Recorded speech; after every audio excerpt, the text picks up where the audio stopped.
mean, my fiance would say I just spend too much time on it. But I think that it's probably the most incredible technology that I've ever used, just on a personal level.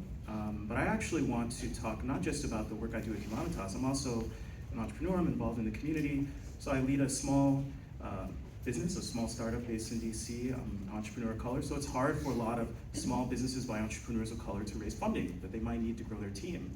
That's a similar challenge to a lot of nonprofits out there who can't afford necessarily a great grant writer or someone who can help them get in touch with the right companies that are willing to support their mission. And with that small startup, I've been able to, for example, rebuild an application that took over a year to build and a lot of money in just a matter of weeks.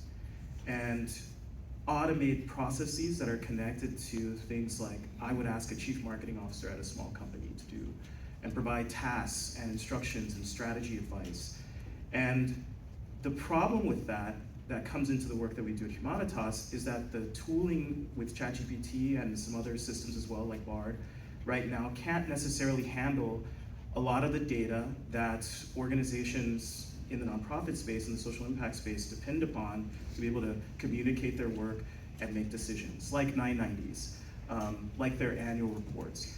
And so knowing that these tools are very powerful, what we're really focused on at Humanitas is how can these tools understand the work of people in this room, the work happening on the ground in the social impact space. And we think that's important because one of the key discussions that I think needs to be central to all this conversation around AI is around diversity. And I don't just mean racial diversity, I mean the diversity that's represented in the data sets that power these large language models. Because a lot of the work of nonprofits and the people that nonprofits serve in small communities is not represented in these data sets. And so that's part of our focus at Humanitas. How do we help these tools understand nonprofits, the work that they're doing, the work that their staffs are doing, the people that they're serving, so that that data can be represented. And then there are a lot of different things you can build on top of that to create actions that empower nonprofits to do more. But the bottom line for us, and I think this will probably be something that's mentioned a lot in this conversation, is this technology is not going anywhere.